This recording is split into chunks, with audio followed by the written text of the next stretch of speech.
भक्ति, संस्कार भक्ति, संस्कार भक्ति। संस्कार भक्ति, दर्पण सनातन वैभव का। एक तो ही जय गुरुदेव।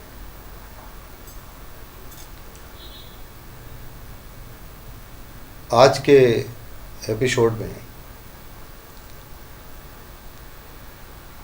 मैं तिलक के बारे में कुछ जानकारी देना चाहूँगा कि तिलक सनातन धर्म में क्यों लगाया जाता है और उसका उद्देश्य क्या था, जो कि महर्षियों ने इसका निर्माण किया। लेकिन वर्तमान में नवयुवक युवतियाँ तिलक लगाकर उसकी इतिश्री कर देते हैं, जबकि उसका जो मुख्य उद्देश्य है हमारे शरीर को सुचारू रूप से व्यवस्थित करके घर से निकलना, जिससे इस जीवन की भागम भाग में हम शांत चित्त शांत मन से अपने कर्म को कर सकें और उस कर्म के माध्यम से हम अपने जीवन का पालन कर सकें। मुख्यतः लोगों को ये पता नहीं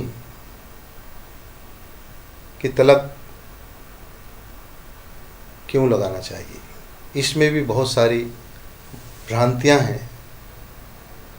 कोई गोल लगाता है, कोई खड़ा लगाता है, कोई आड़ा लगाता है, लेकिन इसके मूल सिद्धांत से भटककर हम तिलकों की लड़ाई लड़ने लगे। तिलक एक आध्यात्म का चरम है। ये हमारे जितने चक्र हैं उन चक्र को प्रेस करने का तरीका है। जब हम उसको प्रेस करते हैं उतनी देर तो वो चक्र एक्टिवेट जागृत होता है, लेकिन हमें यह पता नहीं कि हम उसको कैसे एक्टिवेट करें। मैं आज सिर्फ आपको एक चक्र के बारे में ही बताऊंगा, डायरेक्ट आज्ञा चक्र, क्योंकि जो हमारा हेड है, मुख्य चक्र यहीं से शुरू होता है। हम जब नीचे से मूलाधार चक्र से बढ़ते हुए आज्ञा चक्र की ओर आते हैं, जब ही हमारा सब कार्य सफल होता है। आध्यात्म में आज्ञा चक्र का बहुत महत्व है। सांसारिक जीवन में भी आज्ञा चक्र यानी मस्तिष्क का बहुत महत्व है। जब तक हमारा हार्ड डिस्क सही नहीं होगा हम कार्य नहीं कर सकते। इसलिए जब हम तिलक लगाते हैं, मिनिमम कम से कम अपनी एक तर्जनी उंगली अपने आज्ञा चक्र दोनों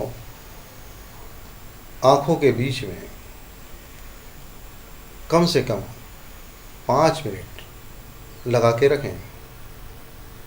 जब आप 5 मिनट तक अपने तर्जनी उंगली को अपने आज्ञा चक्र यानी भौं के बीच में जो पॉइंट होता है उस पर रखेंगे, आपका मस्तिष्क एक्टिवेट हो जाएगा। यानी आपने मोबाइल का बटन आप जैसे ही ऑन करते हैं, स्विच ऑन करते हैं, वैसे ही आपका आज्ञा चक्र एक्टिवेट हो जाएगा। जब वो एक्टिवेट होगा,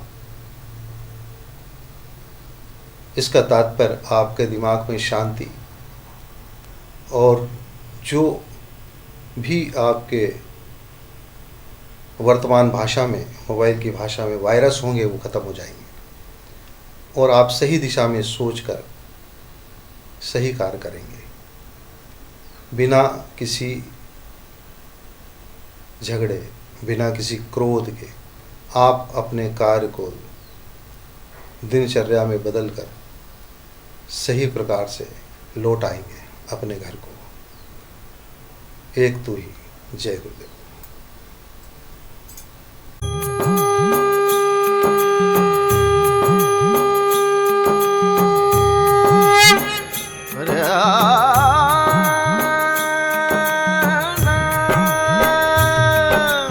संस्कार भक्ति संस्कार भक्ति संस्कार भक्ति संस्कार भक्ति दर्पण सनातन वैभव का।